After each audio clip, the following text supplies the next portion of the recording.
Dear Earthmates, we are visiting an international leader in human rights, freedom of expression, literature, sociology, a visionary, and John Ralston Saul, whom I met thanks to PEN International, and we elected him as our international president, and he devoted himself wonderfully, very efficiently for 6 years. And though he's a Canadian, he's an earthmate, an ideal earthmate, and he's inclusive, and he focuses on the concepts of citizenship, individuality, and the difference between managerial approach and leadership, and novels, a lot of works, a lot of activity, a full life, very busy, always active, dynamic. And he is one of my mentors and also a friend. Thank you so much, dear John Russell Saul, dear Mr. Saul, and dear John. But the most important thing is the friendship. Thank you. That's how we survive. You know, that's really how we survive. Exactly. Now, usually in most of the interviews with me, they focus on your probably thinking in terms of politics, sociology, etc. And they are very important, of course. But how about the background, the childhood of John Ralston Saul? I mean, how come you improved yourself? I mean, what were the roots, and how did your interest in literature, social life, rights, how did they flourish? You know, it's one of the great mysteries, and I think most writers say that, I mean, in their own ways, that both, well, at school and then in high school, you know, we had to write these little essays or creative stories, and I always got bad marks. And the reason I got bad, I would get sort of not very good marks. And the reason was I never did what I was told. And I wasn't writing the way somebody my age was supposed to write. And you could tell that the teachers were really annoyed because it didn't make sense to them that I wasn't following orders and wasn't doing what I was supposed to do. And, you know, looking back on it, that was clearly the sign. And when I went to university, and I wrote all sorts of things on my own, and I've never gone back to look at them. They're all in big boxes somewhere. And then when I went to McGill in Montreal, what I do remember is starting my first novel. And when everyone else was going out and getting drunk or whatever, I mean, it's not that I didn't do those things, but it was, after all, it was in the late 60s when everybody was marching in the streets, and McGill, it seemed to me, we were on strike about half the time, and marching in the streets. But I would often go up on Mount Royal, which is the mountain in the middle of Montreal, and McGill is on the side of it. I'd go up there in warm weather and sit on something and write, and started a novel, one that I didn't finish. And I didn't even know what I was doing or why I was doing it, you know? And I think that kind of unconscious desire to do this, just never left me. And I just kept on writing. It was my third novel, was the first thing I published. But I remember at one point after I did my PhD, I was running an investment firm in Paris, and often I would get in the car. In those days, communications were by hardline phone, and I'd go into the Bois de Boulogne to one of the cafes. Those cafes are all filled with cheap prostitutes, right? And I would go and sit in one of those cafes in a corner and write. And the girls would sort of stare at me and was this a client or why doesn't he look at us? And I did, but I mean, but I was there to write. So I think you find your way until when I finished that job in Paris, I just stopped for a while and I wrote The Birds of Prey, which was my first novel. And wrote it in hotels. I always used to write in hotels until tourism took over, modern tourism, which meant the prices of hotels quadrupled. You couldn't go and sit in a hotel unless you really had money. So then I started writing in friends' houses, things like that. Your formation is inclusive as your worldview, actually, because you have literature in your personality, you have sociology, politics, you're an activist and scientist, social scientist. And so this is amazing. You have the discipline of a scientist and the creative literary person also. Has it been easy for you from the beginning, or sometimes was it difficult to manage all these aspects? Well, I mean, I've always loved the writing, but I've also always loved research. I love research. And of course, research comes in many forms, but I mean, even now I'm writing a funny sort of novel, more or less for young people, although I'm not really sure. And I've never done that before, but I'm reading all sorts of things. And I think I enjoy the research more than the writing in a funny way, because you're learning something. And I like both the most abstract and detailed research. I did a PhD, for God's sake, the most boring thing in the world. But I also love being there, and so without really knowing why I was doing it in my in my 20s and early 30s, I would go off to travel with guerrilla armies, in North Africa, the Polisario or the Shan State Army, and in Burma, and doing really dumb things because you can get killed. But somehow when you're in your 20s, you don't really think about that. And except when you're there and something happens, then you really think about it, but it's too late. And I just felt that's what I felt like doing. And I could never really explain to anybody why I was doing these things. So they said, "Well, aren't you doing research for a book?" I said, "No, not really. I mean, I don't know what I'm going to write." I said, "Well, are you doing it for newspaper articles?" They said, "Well, they don't pay you much. I mean, a freelancer, that's sort of a waste of time. I might write an article that I'm just doing it." And I think that, I'm the son of an army officer who was that generation who landed on DDay in the first wave and all the rest of it, And so you kind of have this echo in the back, and he stayed in the army. So you have this echo in the back of your head of that you have a father who looks perfectly normal like any other father, but like many people of that generation, did this amazing thing. And of course, he went on being part of that.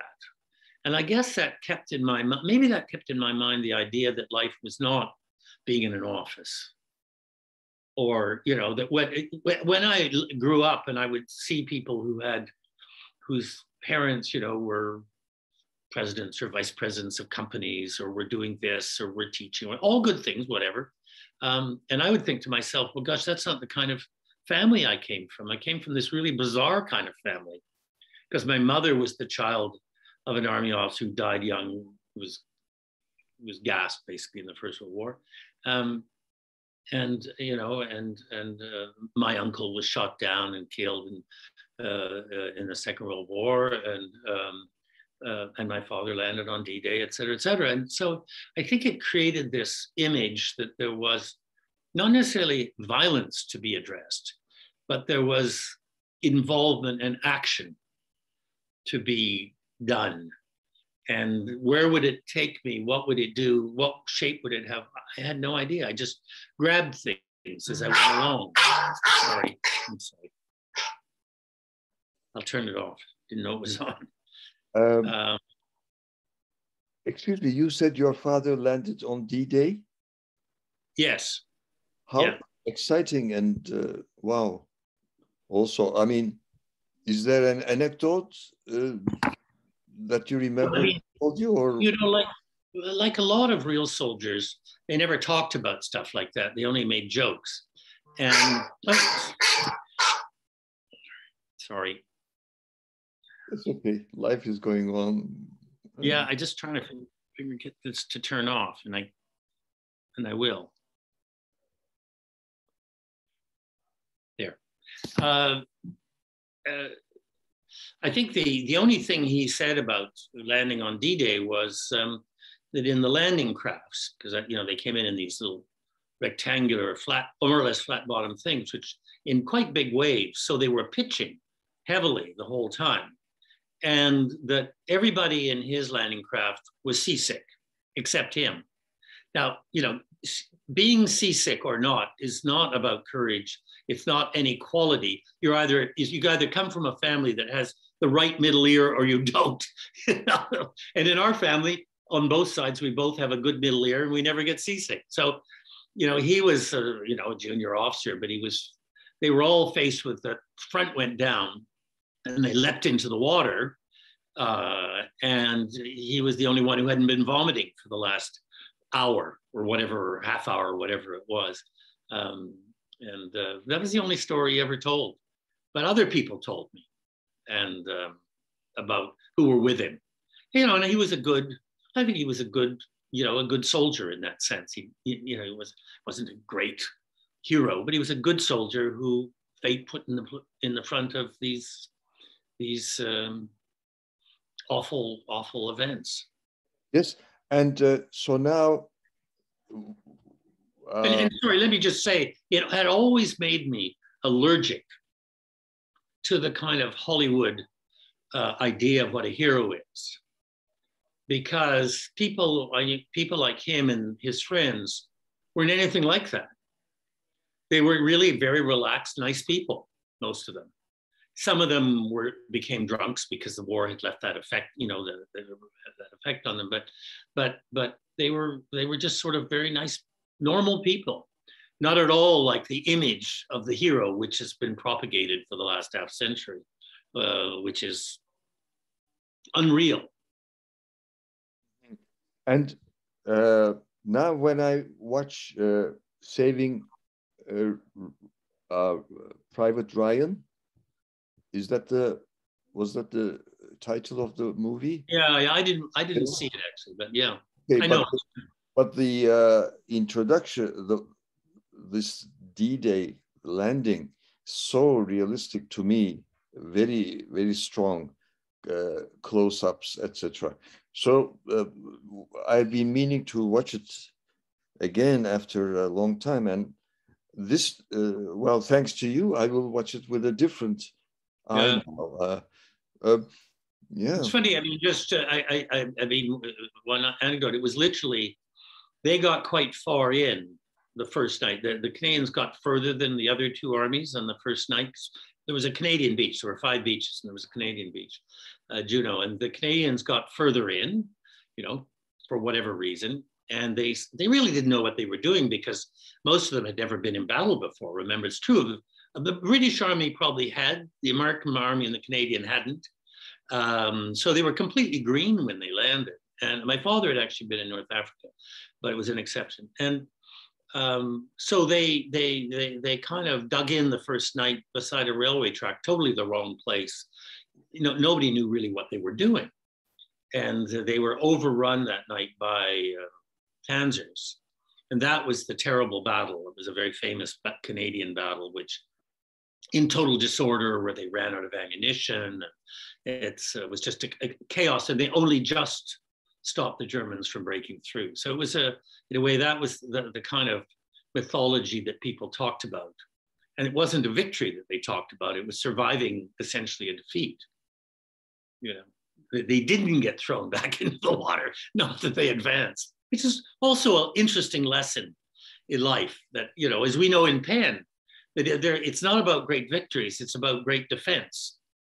You're right. You're right. And how did Penn enter your life? How did? Well, you know, I did my doctorate. I lived in France for about 7 years, and then in my late 20s, I moved back to Canada, and I asked myself, you know, what was I going to do in terms of what was I going to join? Where could I make some kind of contribution? Because I'd always been active, different in France because I wasn't French, and you're never really French if you are from outside. You know, it's not an insult, it's just the truth. You know, even though I lived in French and I knew only French, you're still a Canadian, right? And I knew about Penn because I had friends who were writers who'd been beaten up or arrested or killed or whatever, just the kind of people I kind of knew. And so I thought, well, I'll join Penn. And immediately I thought, I don't want to do a lot of different things in terms of nonprofit work. I want to concentrate and do something real in a real place. And so Penn became that real place for me. I'm so glad, as all our other Penn members are, that you chose this path. And as our international president, I always experienced your open, frank attitude, your team spirit, you know, and never hierarchic, and always open, very, very, yeah, I mean, more and more people should learn from you. I really think that. Well, it's, you know, I think you have to decide. I mean, as writers, we're used to being on our own, which can turn into all sorts of bad things, but also good things if we're creative.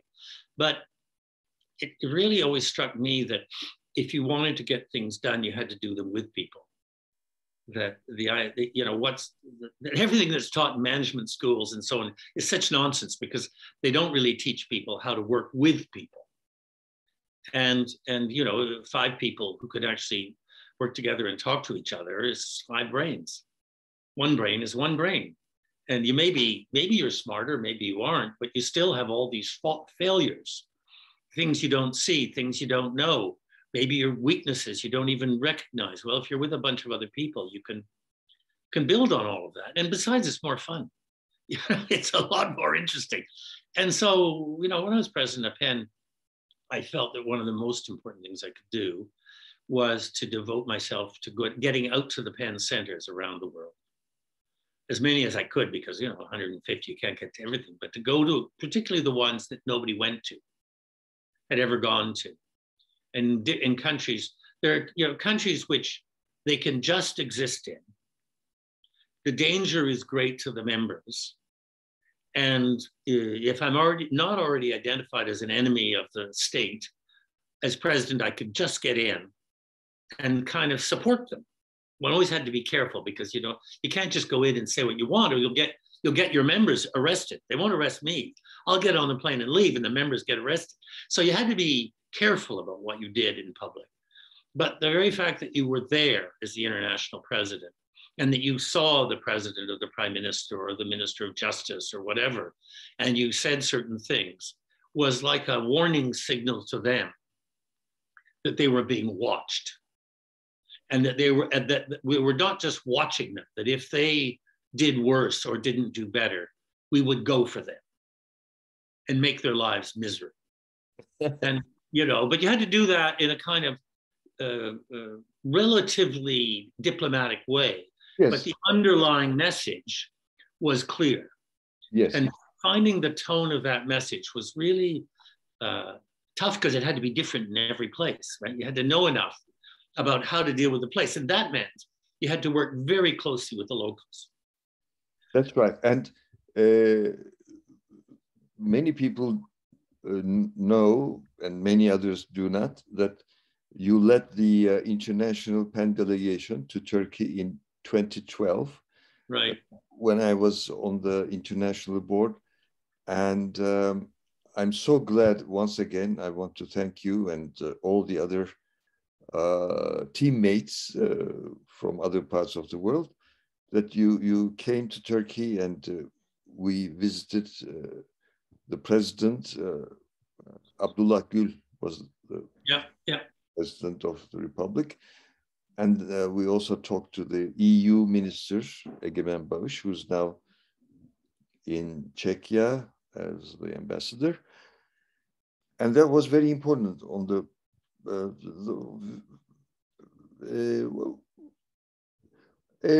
what would you like to say? A few anecdotes maybe, or whatever you wish to express when you look at the world, the places you've been to. What would you like to express? Well, I think, I mean, look, human arrangements, the arrangements of civilization, nation states, cities, friendship, activism at every level. These are very delicate things. I mean, look at how, always it's a joke, but I mean, look at the levels of divorce, right? In marriages. This is only two people, and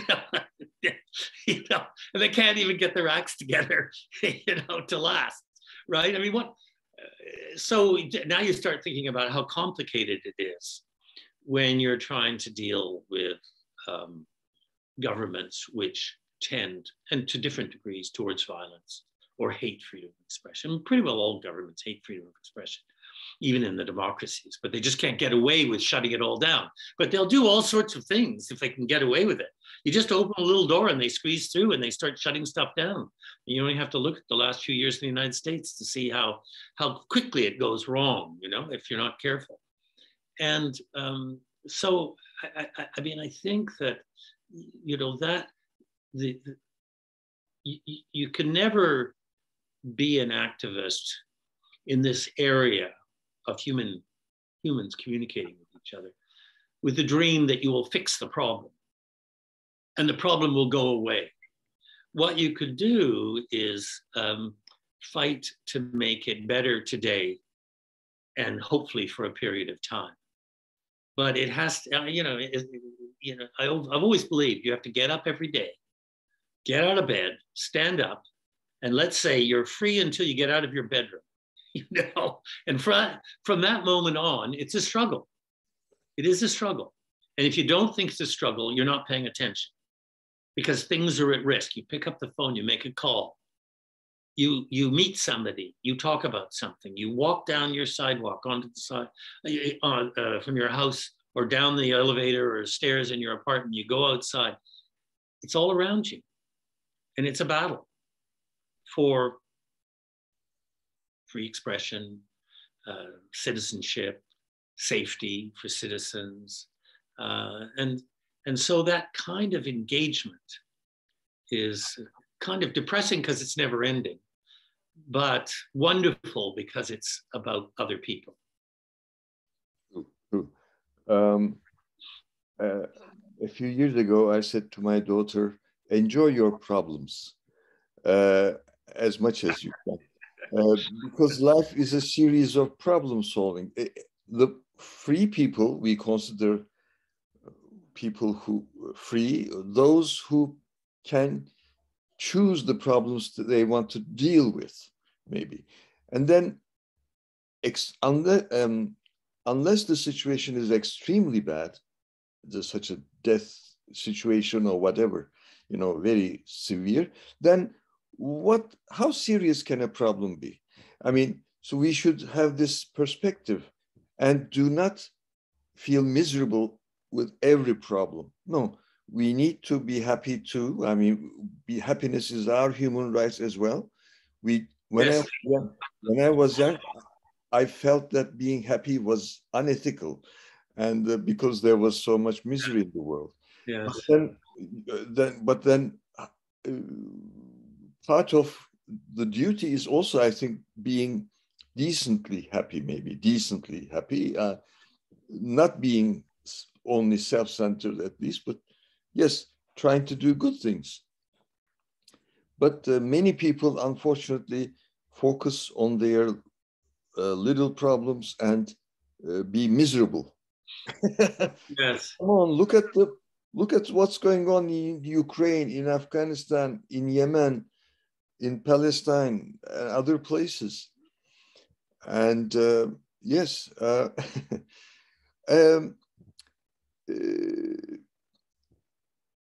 what is, I am glad, by the way, that your father survived the D-Day, because thanks to that survival, you were born in 1946. 47. 47. All right. Yes, 47. Sorry. 6 years is our age difference. I just, my mind. What were the first things you remember in your childhood? You know, a few impressions. Well, as I said, he was an army officer, and Canada is a gigantic country. It's second after Russia in geography. And so my whole childhood was moving every 3 years. But when you moved 2,000 kilometers, 4,000 kilometers, 1,000 kilometers, you know, it's enormous things.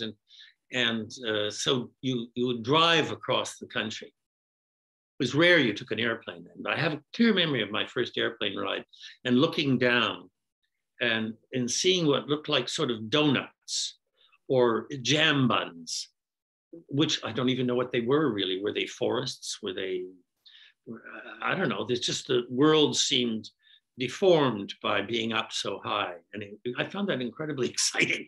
You could see it from above. But it was also that every time you went to a new place, you knew some people because everybody moved around in the army, but essentially you were a newcomer.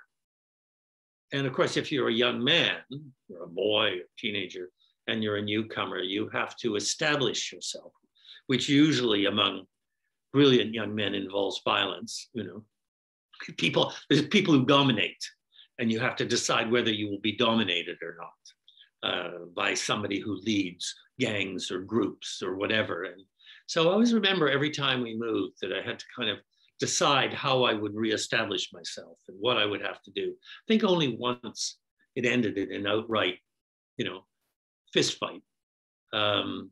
But generally you could find another way around it. But it's just the nature of, you know, the unfortunate nature of men that you, in order to be allowed in, you had to find a way. And maybe that's good for diplomacy as well. I don't know.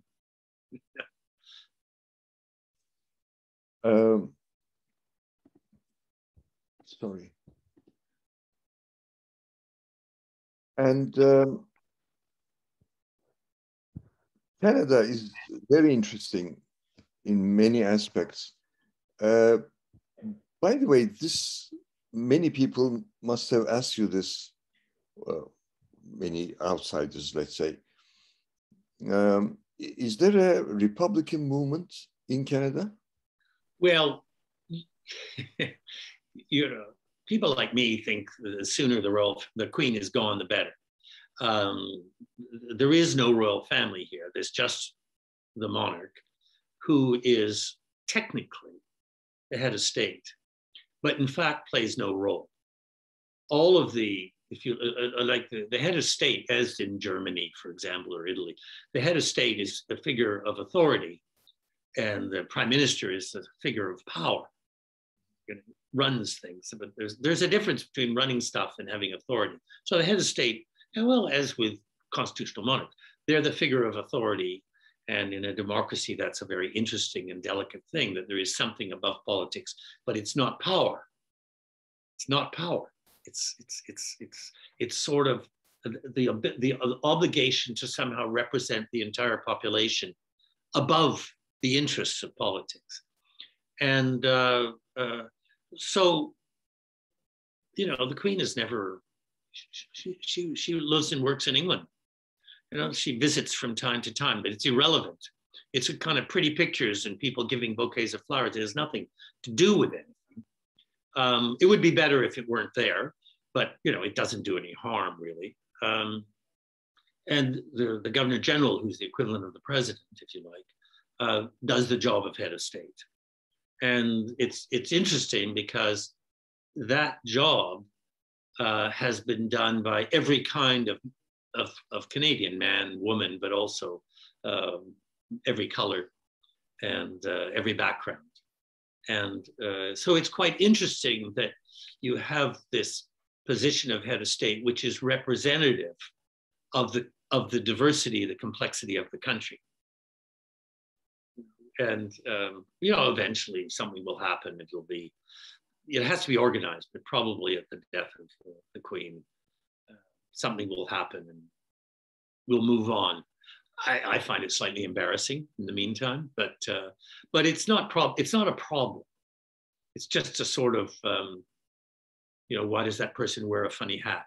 It's that kind of thing. Not that she isn't a decent person and she works very hard at a real job, which is Britain. But the rest of it is just changing hats. Yes. And sorry, you actually, you say a republic. It's an interesting a problem of applied philosophy. Monarchies and republics have been equally successful and catastrophic. You can make a very long list of catastrophic republics today, right? Dictatorships, murderous, whatever. Actually, many more murderous republics than monarchies. Most of the monarchies are pretty innocent. I mean, I don't know, Sweden, Norway, that sort of thing. So I think it would be very interesting. And actually, I've been writing about this. Periodically, I step aside and try to write something which is just about Canada, not just, but which is about Canada. And I think it'd be interesting to try and think of another solution, another approach, which would not fall into this old Western European concept that you're either a monarchy or a republic, which is a very limited idea of what is possible. There have to be more interesting things that are possible.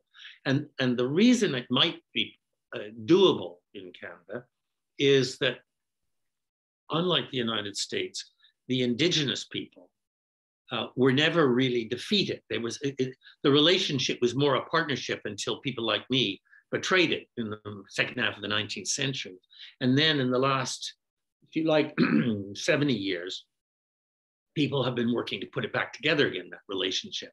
Indigenous people who took the hit have been really leading the way with enormous generosity and forgiveness. And I think that their approaches towards leadership, which are very inclusive, which involve working with people, which are not, on the European model that even if it's a republic, it's still, a pyramid. I mean, think of France, right? The president is way up on top of a pyramid, like a monarch. So I think there's something there that we could do if we could take the time to talk about it and to really involve the Indigenous people in figuring out what would a different kind of leadership, of organization of a nation state look like. Yes, very interesting and inspiring. Yes, my wife and I visited Canada 10 years ago or 15 years ago. Vancouver, we have friends there, family friends also. Yeah. We loved it. A mere 4,000 or 5,000 kilometers away from where I'm sitting, which gives you an idea of, how astonishing the structure is. Anyway, go ahead. Is there, how about air pollution in Canada? Is it? Oh, yeah. Yeah, I mean, we pretend it isn't as bad because, there's all this space. But of course, we all have the same problem. It's not as dense as Europe, but still we have the same problem. And of course, because we produce an enormous amount of oil and gas, there's a whole area in the West which lives off it. And, no politician wants to overly annoy them, by saying we won't use any oil and gas. So it's this long battle of actually what's going to happen is that increasingly the renewable energy sources are being placed in the provinces which produce the oil and gas, which is very smart because it means that they're not left with nothing. It gives them something to give up the oil and gas for. So I mean, I'm not, I think it's very important that people understand where they come from. And it is perfectly normal that people are very, even in terrible circumstances, think of Ukraine, people are proud of where they come from. And that's because, you stand on the earth and you relate to it. It's what you were brought up in. And, you know what winter is or you don't, right? Well, if you're Canadian, you know what winter is, and you know what to live in very cold and very hot is. And it's a very different, you know what it is to be devoured by mosquitoes, and black flies, the worst. But, every place people belong, they have the right to belong. They have the right to identify with that place where they belong. They don't have the right to take that pride or sense of belonging and do harm to people, either at home or abroad. But one always has to be careful these days, because a lot of people who are against out of control nationalism think that the solution is some kind of emotionless, devoid of emotion, belonging to an abstract theories or ideas of the right way to be. It doesn't work that way. People live somewhere. Their kids go to school somewhere. They play on teams somewhere. You have to worry about traffic somewhere. And so and democracy begins somewhere. And it actually begins in little parts of cities, and depending on how the system works, where you're worrying about how that part of your city is functioning, who do you elect at the lowest level, the most important level, the most local level, who do you elect? And how do they function? I mean, everybody talks about presidents and prime ministers, and really they're of tertiary importance compared to a school trustee elected, or a member of a town council. These are the important elected officials, because they determine what the society will look like. True. And one of the misleading, how do you pronounce it? Dichotomies? Dichotomies is like local or global. This is one of the misleading ones, isn't it? It's silly. Yes. So that's why I like that word glocal. Well, if you don't have the local, you're never going to have the global. So I mean, it's exactly. And the local has to have real power. Exactly. Yeah. When I was young, I tried to eliminate what was national and local in me for the sake of abstract humanity, as you have mentioned. But later on, what changed since during the past half a century in me is that I still have the vision, the idea, the desire of having a relatively coherent world society, but I'm also aware that we should not deny what is real, and we should select and bring these together, and the more we communicate, the better, of course. That's why literature, arts, sports, tourism, they are vital, increasing international, intercultural communication. In many places, in Turkey, for example, the most, for me, backward or so-called, reactionary or conservative parts are places where there is no tourism. There has been little tourism. There's no little tourism. There is little tourism. So because they don't meet people from other cultures, so they are limited. And so I consider, trade, trading, tourism, all sorts of intercultural activities are for world peace, actually, intercultural marriages, etc., children. Yeah, they all play a very important role, and without them, there's enormous danger because people don't really know and can be lied to more easily. But of course, we can't forget on the other side that, you know, if you look at the two world wars, that in many ways, Germany and England were closer together than England and France. You know, so, and everybody thought that in the First World War, in the decades before, everybody thought, well, England would be with Germany. But because they were so linked by trade, by investment, by all these things. But of course, wars come, and when they come, they completely ignore trade and shared interests. And they, you know, one of the great lies of the globalist period was that if we just traded more with each other, we would do away with war. The history of war, that is not the history of war. The history of war is that people go at each other's throats, often when they're very closely linked by financial interests. Go figure, you know. But that's what the history of war tells you. People tend not to go to war, except the colonial stuff of going far away. But neighbors tend not to go to war if they don't know each other. It's funny. So it's filled with contradictions of how do you maintain peace? How do you turn relationships into something which actually is human? And I've always thought, for example, that one of the errors in building the EU, which is a wonderful thing. I mean, I think the EU is really a solution to the horror of European history. You know, there's great creativity in Europe, but the European history is a horror. They teach it as if it's a romantic inevitability. It's actually all about killing. You know, and there's no lesson there for any of us, except that don't do that.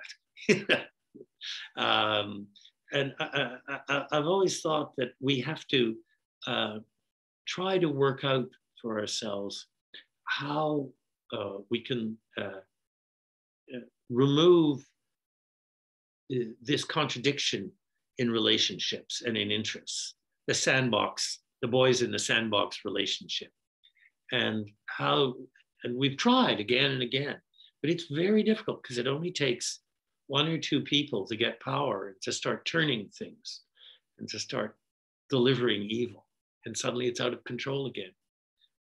I mean, one of the, you know, the simple beliefs is that if we could just get to over half the holders of public power being women, this is a sort of not romantic view. I think if we just broke it and literally, you know, 55%, I'm too good number, of everything in power was women, we might actually change the model. Would it be total peace? I doubt it, but it would certainly not be a continuation of the boys in the sandbox. And we're not there. We're not there.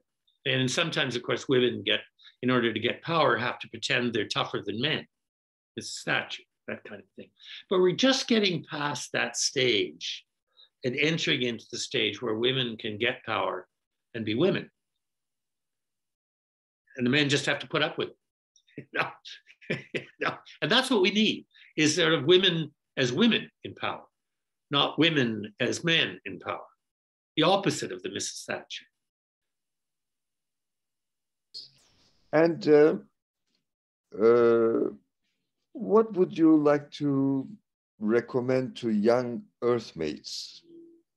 Well, I think it's really not very complicated. It's what it's always been, but maybe even more so.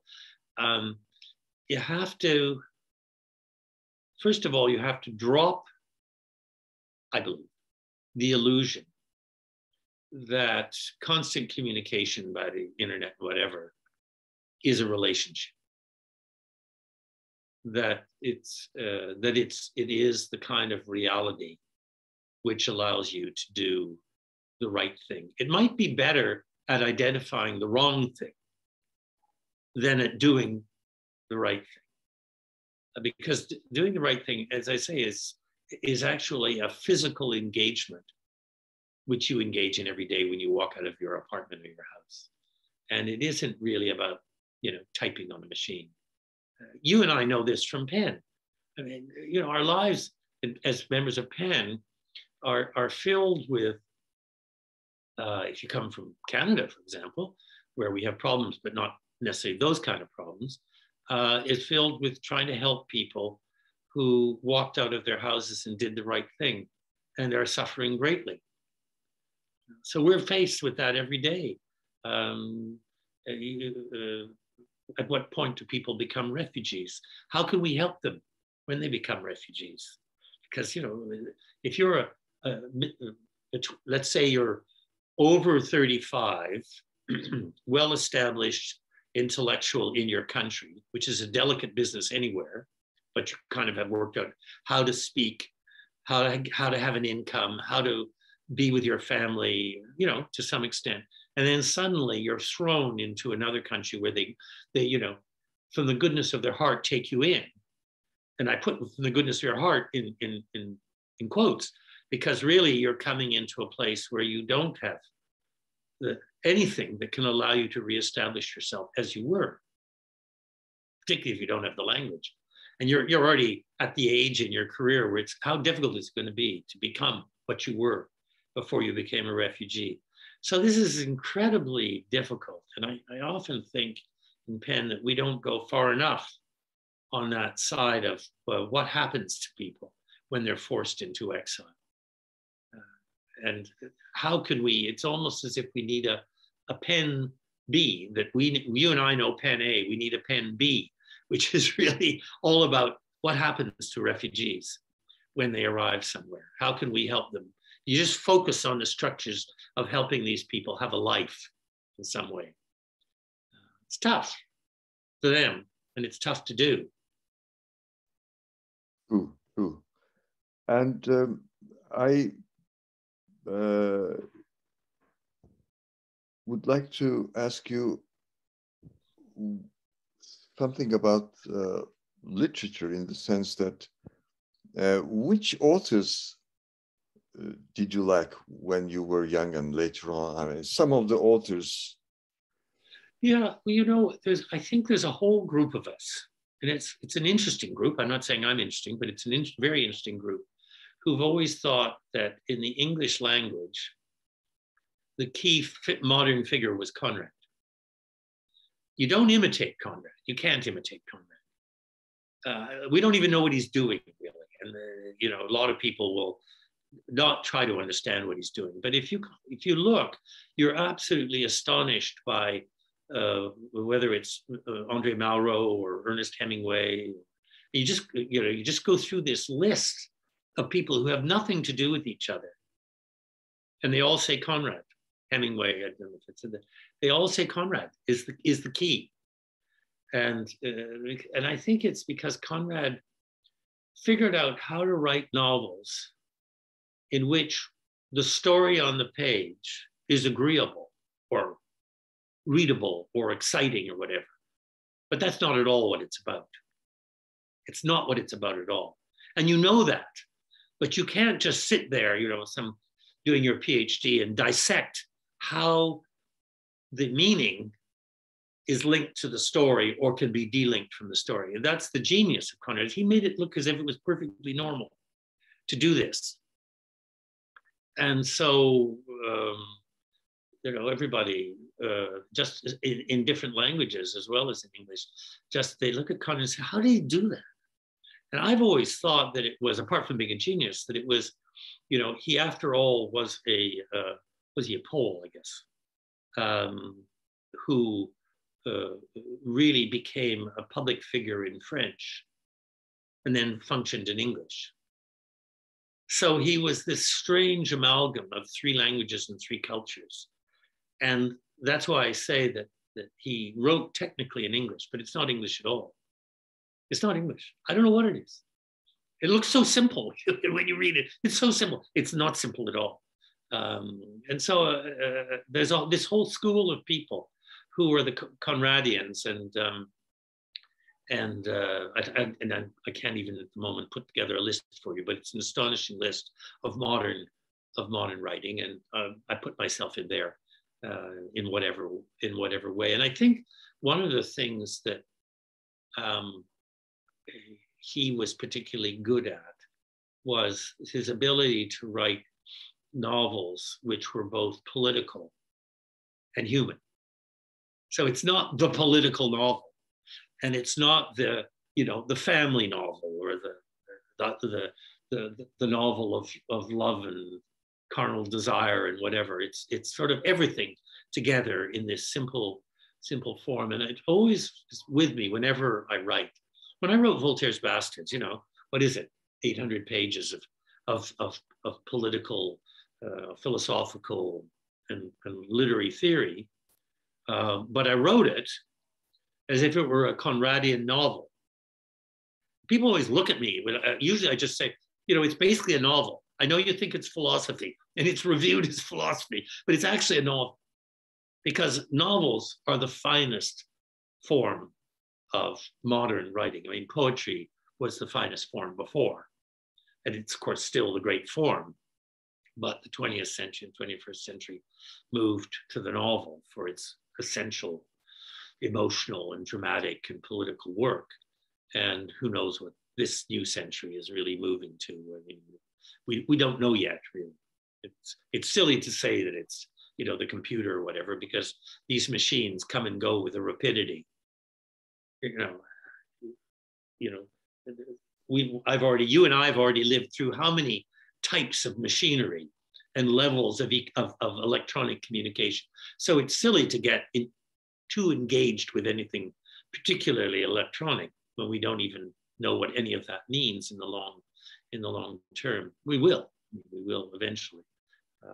So I certainly think that with, that idea I had that you could write philosophy as, and I don't think fiction is a good word. I've always thought that fiction, nonfiction were concepts, I could be wrong about this, invented by professors in order to study them, to turn the incomprehensible into something which could be made into a PhD or broken down in classrooms. Whereas, the novel is really about, and great plays, of course, but the novel in particular is really this mysterious thing, which can be all things at all times. And so it seemed to me when I finally said enough, even though I'm writing a novel now, enough with just thinking you're a novelist. It's time to actually do what you really think you are, and start all over again, which is rare in a literary career, that somebody just stops after 5 or 6, successful novels, translated into languages all over the world. You just stop for 5 years while you dig yourself out of it, and then go back in and create this enormous book of philosophy, and then continue with that afterwards. It's very, I think if I ask myself what was the most surprising thing about my life, it's really that constant drama between the novel and philosophy, and how do they really fit together, not how do you take them apart. And every book and I remember when the book after Voltaire's Bastards was The Doubter's Companion, a sort of ironic dictionary with a little touch of the hat to Voltaire. And but I thought of it as a novel. I thought it was a postmodern novel in which the words, although they were in alphabetical order, were actually constructed so that the argument progressed through the words. And as in a novel, there were all sorts of references in each definition to another word which was somewhere else in it, just like a novel, where characters appear out of nowhere. Some characters go all the way through. You don't know if they will or not. Some sound very important and then just drop off the page. Some are killed. Some fall in love and get married, And all of this is a way of writing philosophy. I mean, I still think of myself primarily as a novelist, which is why it's such fun to be writing one again. And do you directly start on the computer, or do you? I write by hand. All right. And I usually do about 3 drafts by hand. All right. And is there a time preference? For example, do you write or any time, or do you? It's changed over the years. You know, I think it used to be I wrote at night, and then I wrote more in the morning. But the truth is that when I'm actually writing a book, I write 24 hours a day. I used to always go away to write because I become an impossible person. And there's no point in being home because you drive everyone crazy. So, or you're hiding somewhere. So, I used to really always go away to hotels, as I said earlier. And then I could do whatever I wanted. And yes. And do you, some people write standing, some people sitting? No, I lie down. I lie down on sofas and beds, always. I can't stand sitting at a desk. I didn't go to all this work to live a life of not going to an office in order to spend my life sitting at a desk. For me, that would be a betrayal. I see. Do you use separate sheets of paper, or do you use notebooks? I use notebooks. And not beautiful. Usually I get very high quality ledgers, financial ledgers, which are bound. Financial ledgers are always bound. They're never glued because they can't be allowed to come apart. And I remember a long time ago, I was in Bangkok, and I was wandering around, and there's this stationery shop. And I went in, they had these ledgers in the window. I wish I could show you one. I'm just trying to look around. And they're sort of longer. They're lined and very heavy paper. And they maybe have 200 pages in each of them and a hardback. And you can turn them inside out. I mean, you can't break them. And so I just bought everything in the shop. And really, literally for 15 years, I wrote in these ledgers. And then I started running out. And of course, you can't find anything like that in the West. Anything of that quality. But I was in India for the one of the great festivals, and there was a stationery shop, and they were selling these big ledgers, not quite as good as the ones I got in Bangkok, but I bought this many of them, and so now I'm working my way through those. And what it means is you write on the right. And then you can heavily, heavily annotate on the left. Circles like you do balloons and put them in with arrows. And then when it's completely incomprehensible on the left, then you get out a new ledger and rewrite the whole thing into the new ledger on the right. And then you do the same thing on the left, and you do that maybe 3 times. So, I mean, that's a long process.